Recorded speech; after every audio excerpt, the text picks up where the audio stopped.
Hasan ibn Ali ibn Abī Ṭālib, commonly called Hasan, was the second Shia Imam, succeeding his father Ali and preceding his younger brother Husayn ibn Ali. He was the elder son of Ali and Muhammad's daughter, Fatimah. Muslims respect him as the grandson of Muhammad and a member of al-Bayt and al-Kisa. After the death of his father, Hasan also succeeded him as caliph. He abdicated after 6 or 7 months, and Muawiyah, who became the first Umayyad caliph, succeeded him. For the rest of his life, Hasan lived in Medina in seclusion until he was killed at the age of 45 or 46, and was buried in the Junayd al-Baqi cemetery in Medina al-Munawwara. His wife, Jada bint al-Ash'at, is commonly accused of having poisoned him. Birth and early life. Hasan was born in the year 624 and grew up in Medina with his parents. According to Shia belief, theirs was the only house that Archangel Gabriel allowed to have a door to the courtyard of the al-Masjid al-Nabawi, the Mosque of the Prophet. Both Shia and Sunni Muslims consider Hasan to belong to the al-Bayt, the family of Muhammad, and to the al-Kisa, the participants of the event of Mubahala. It is said that Muhammad slaughtered a ram for the poor on the occasion of Hasan's birth, and chose the name Hasan for him. Fatimah shaved his head and gave the weight of his hair in silver as alms. There are many narrations showing the respect of Muhammad toward his grandsons, including the statements that his 2 grandsons would be the lords of the youth of paradise and that they were imams, whether they stand up or sit down, and also his prediction that Hasan would make peace between 2 factions of Muslims. In his later years, Hasan was one of the guards defending Uthman ibn Affan when the attackers went around him and killed him, and also a participant of Battle of Siffin and Narawan alongside his father, al-Kisa. In the year 10, a Christian envoy from Najran came to Muhammad to argue which of the 2 parties erred in its doctrine concerning Isa, after likening Jesus' miraculous birth to Adam's creation, who was born to neither a mother nor a father, and when the Christians did not accept the Islamic doctrine about Jesus, Muhammad was instructed to call them to Mubahala, where each party should ask God to destroy the false party and the familess. If anyone dispute with you in this matter after the knowledge which has come to you, say, come, let us call our sons and your sons, our women and your women, ourselves and yourselves. Then let us swear an oath and place the curse of God on those who lie. Sunnite historians, except Tabari, who do not name the participants, mention Muhammad, Fatimah, Hasan and Husayn, and some agree with the Shia tradition that Ali was also among the participants in this event on the side of Muhammad. Accordingly, in the verse of Mubahala, the words "our sons" is representative of Hasan and Husayn, "our women" would refer to Fatimah, and "ourselves" would be Ali, his imamate caliphate. According to Donaldson, there was not of significant difference between the idea of imamate or divine right, expressed by each imam designating his successor, and other ideas of succession at first. Ali had apparently failed to nominate his successor before he died, however, on several occasions expressed his idea that only the prophets al-Bayt were entitled to rule the community, and Hasan, whom he had appointed his inheritor, must have been the obvious choice, as he was also chosen by the people as the next caliph. Sunnis, on the other hand, reject imamate on the basis of Quran, which says Muhammad, as the last of the prophets, was not to be succeeded by any of his family, and that is why God let Muhammad's sons to die in infancy. This is why Muhammad did not nominate his successor, as he wanted to leave the succession to be resolved by the Muslim community on the basis of the Quranic principle of consultation. The question Madelung proposes here is why the family members of Muhammad should not inherit other aspects of Muhammad's character such as rule, wisdom, and the imamate, since the Sunni concept of the true caliphate itself defines it as a succession of the Prophet in every respect except his prophethood. Madelung further asks if God really wanted to indicate that he should not be succeeded by any of his family, why did he not let his grandsons and other kin die like his sons? It is said that one day the Abbasid Caliph Harun al-Rashid questioned the seventh Shia Imam, Musa al-Kadhim, saying why he had permitted people to call him son of Allah's apostle, while he and his forefathers were Muhammad's daughters' children, and that the progeny belongs to the male and not to the female. In response, al-Kadhim recited the verses Quran 6-84 and Quran 6-85 and then asked, "Who is Jesus' father, O Commander of the Faithful?" Jesus had no father, said Harun. Al-Kadhim argued that God in these verses had ascribed Jesus to the descendants of the prophets through Mary. Similarly, we have been ascribed to the descendants of the Prophet through our mother Fatima, said Al-Kadhim. It is related that Harun asked Musa to give him more evidence and proof. Al-Kadhim thus recited the verse of Mubahala, arguing that none claims that the Prophet made someone enter under the cloak when he challenged the Christians to a contest of prayer to God except Ali, Fatima, Hasan, and Husayn. So in the verse, our sons refers to Hasan and Husayn. In any case, after Ali was assassinated and following the custom established by Abu Bakr, Hasan made a speech at the mosque of Qufu praising the merits of his family and quoting the verses of the Quran which exalt the special position of the al-Bayt, and said, "I am of the family of the Prophet from whom God has removed filth and whom he has purified, whose love he has made obligatory in his book when he said, whosoever performs a good act, we shall increase the good in it. Performing a good act is love for us, the family of the Prophet." Qais ibn Sa'd was the first to give allegiance to him and then stipulated the condition that the bay'ah should be based on the Quran, the Sunnah of Muhammad, and on the condition of the war against those who declared lawful that which is sinful. Hasan, however, tried to avoid the last condition by saying that it was implicitly included in the first two, as if he knew, as Jafri put it, for the very beginning of the Iraqis' lack of resolution in time of trials, and thus Hasan wanted to avoid commitment to an extreme stand which might lead to complete disaster. With Muawiyah, correspondence. As soon as the news of Hasan's selection reached Muawiyah, who had been fighting Ali for the caliphate, he condemned the selection, and declared his decision not to recognize him.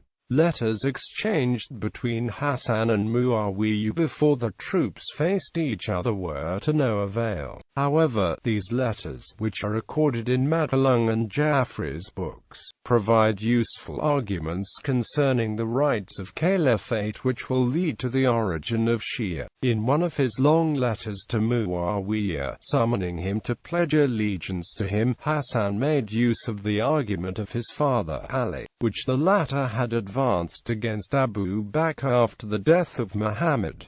Ali had said, if Quraysh could claim the leadership over the Ansar on the grounds that the Prophet belonged to Quraysh, then the members of his family, who were the nearest to him in every respect, were better qualified for the leadership of the community. Muawiyah's response to this argument is also interesting, for Muawiyah, while recognizing the excellence of the Muhammad's family, further asserted that he would willingly follow Hasan's request were it not not for his own superior experience in governing. You are asking me to settle the matter peacefully and surrender. But the situation concerning you and me today is like the one between you and Abu Bakr after the death of the Prophet. I have a longer period of reign, and I am more experienced, better in policies, and older in age than you. If you enter into obedience to me now, you'll accede to the caliphate after me. In his book, The Origins and Early Development of Shia Islam, Jafri comes to the conclusion that the majority of the Muslims, who became known as Sunnis afterwards, placed the religious leadership in the totality of the community, represented by the ulama, is the custodian of religion and the exponent of the Quran and the Sunnah of the Prophet, while accepting state authority as binding. A minority of the Muslims, on the other hand, could not find satisfaction for their religious aspirations except in the charismatic leadership from among the people of the house of the Prophet, the al-Bayt, as the sole exponents of the Quran and the prophetic Sunnah. Although this minority too had to accept the state's authority, this group was called the Shia. Facing the troops, there was more corresponding with no result, so as negotiations stalled, Muawiyah summoned all the commanders of his forces in Syria, Palestine, and Transjordan, and began preparations for war. Soon later he marched his army of 60,000 men through Mesopotamia to Maskan, on the Tigris boundary of Mosul towards the Sawad. Meanwhile, he attempted to negotiate with Hasan, sending the young heir letters asking him to give up his claim. According to Jafri, Muawiyah hoped to either force Hasan to come to terms, or attack the Iraqi forces before they had time to strengthen the location. However, Jafri says Muawiyah knew if Hasan was defeated and killed, he was still a threat, for another member of the clan of Hashim could simply claim to be his successor, should he abdicate in favor of Muawiyah. However, such claims would have no weight and Muawiyah's position would be guaranteed. According to Jafri, this policy proved to be correct, for even 10 years later, after the death of Hasan, when Iraqis turned to his younger brother, Husayn, concerning an uprising, Husayn instructed them to wait as long as Muawiyah was alive due to Hasan's peace treaty with him. As the news of Muawiyah's army reached Hasan, he sent someone to his local governors ordering them to get ready to set out, then addressed the people of the Kufa with a lukewarm war speech. God had prescribed the jihad for his creation and called it a loathsome duty. There was no response at first, as some tribal chiefs, paid by Muawiyah, were reluctant to move. Hasan's companions scolded them, asking whether they won't answer to the son of the Prophet's daughter. Turning to Hasan, they assured him of their obedience, and immediately left for the war camp. Hasan admired them and later joined them at al-Nahila, where people were coming together in large groups. Hasan appointed Ubaydullah ibn al-Abbas as the commander of his vanguard of 12,000 men to move to Maskan, that he should keep back Muawiyah until Hasan arrived with the main army. Ubaydullah was advised not to fight unless attacked and should consult with Qais ibn Sa'd, who was appointed as second in command if he were killed. Hasan's sermon and its aftermath. While Hasan's vanguard was waiting for his arrival at Maskan, Hasan himself was facing a serious problem at Sabat near al-Mada'an, where he gave a sermon after morning prayer in which he declared that he prayed to God to be the most sincere of his creation to his creation, that he bore no resentment nor hatred against any Muslim, nor did he want evil and harm to anyone, and that whatever they hated in community was better than what they loved in schism. Quote, he continued, looking after the best interest, better than they themselves, and instructed them not to disobey whatever orders he gave them. Quote, Some of the troops, taking this as a sign that Hasan was preparing to give up battle, rebelled against him, looted his tent, seizing even the prayer rug from underneath him. Hasan shouted for his horse and rode off, surrounded by his partisans who kept back those who were trying to reach him. While they were passing by Sabat, however, al-Jarrah ibn Sanā, a die-hard Kharijite, managed to ambush Hasan and wounded him in the thigh with a dagger, while he was shouting, "God is the greatest. You have become an infidel like your father before you." Abd Allah ibn al-Hisl jumped upon him, and as others joined in, al-Jarrah was overpowered and died.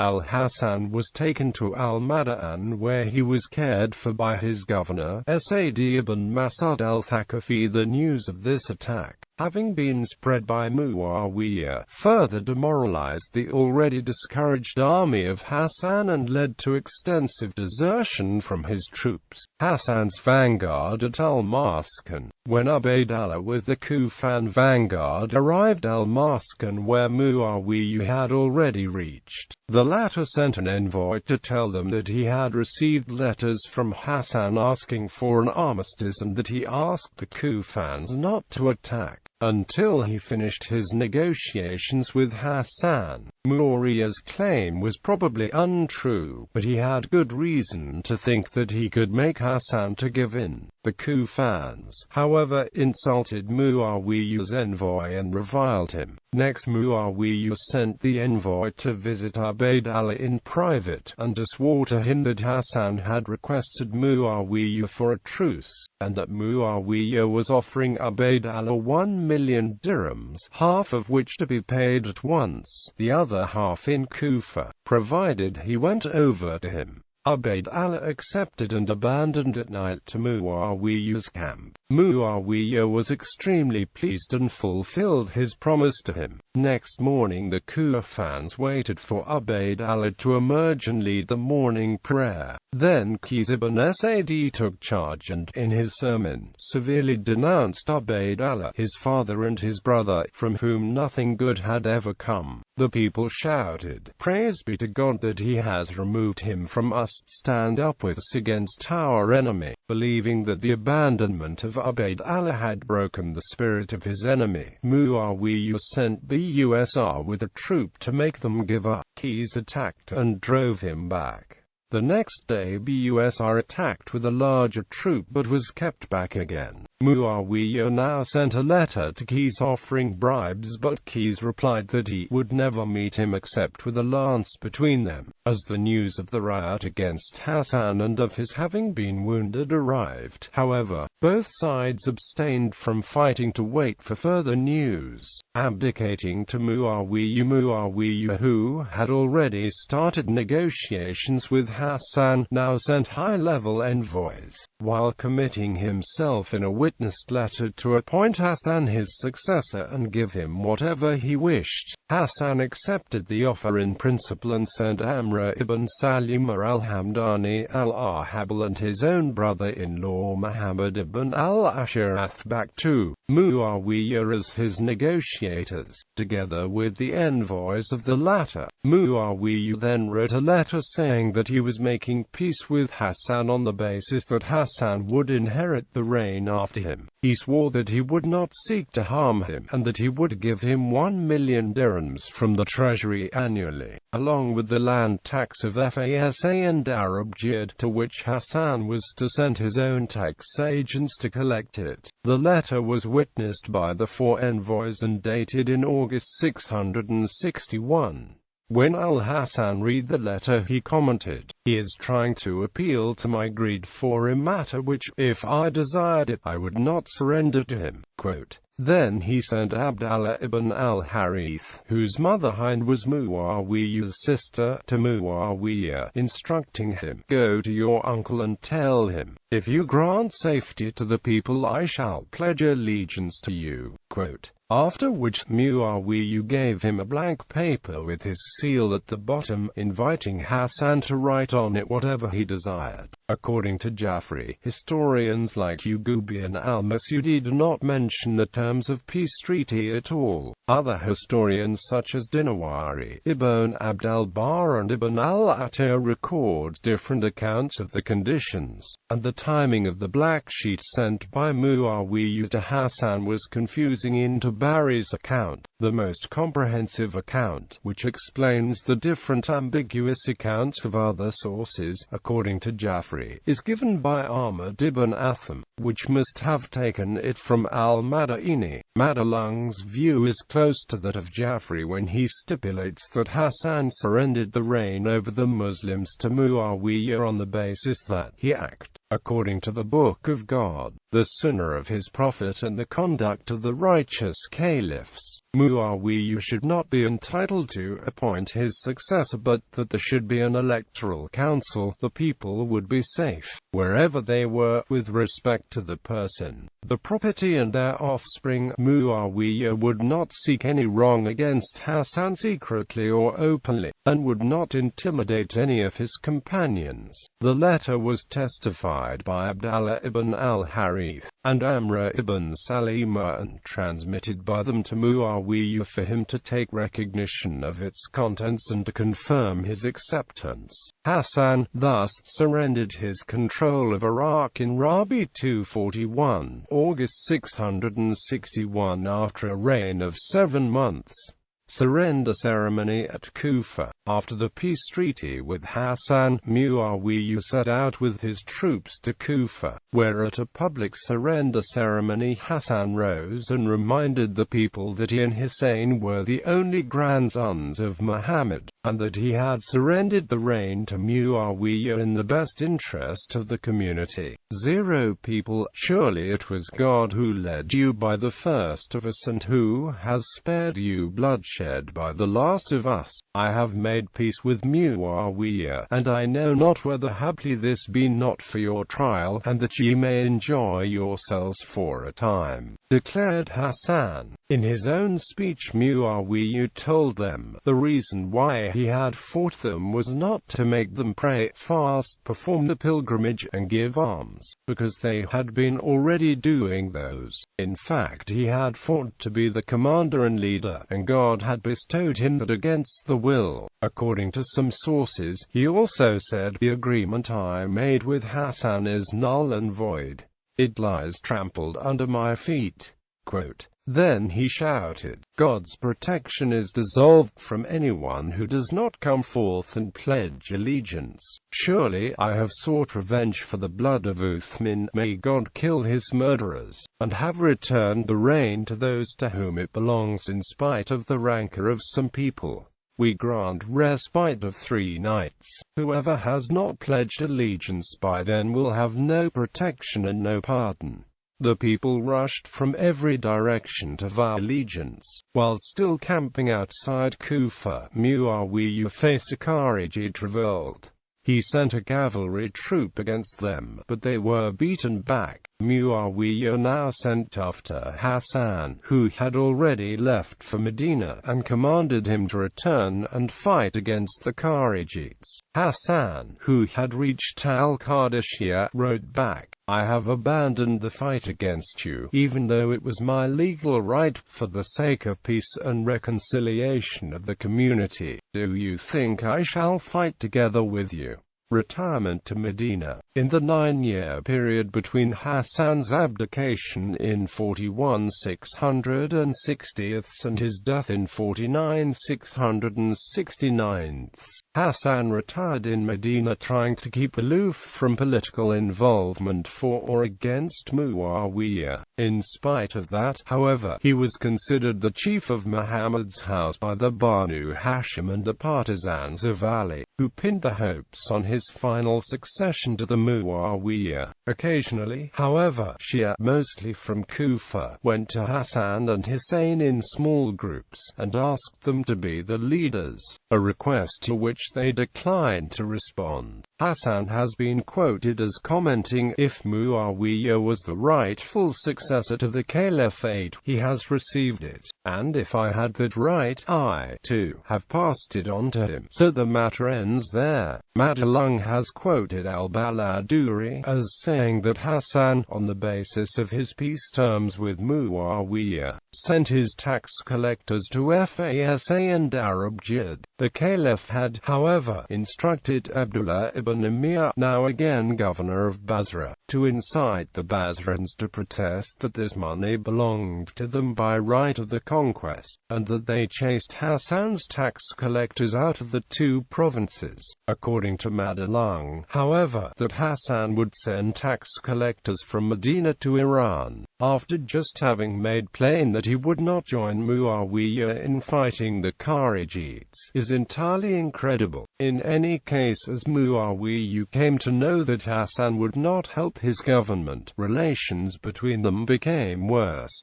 Hasan rarely, if ever, visited Muawiyah in Damascus, though he is said to have accepted gifts from him.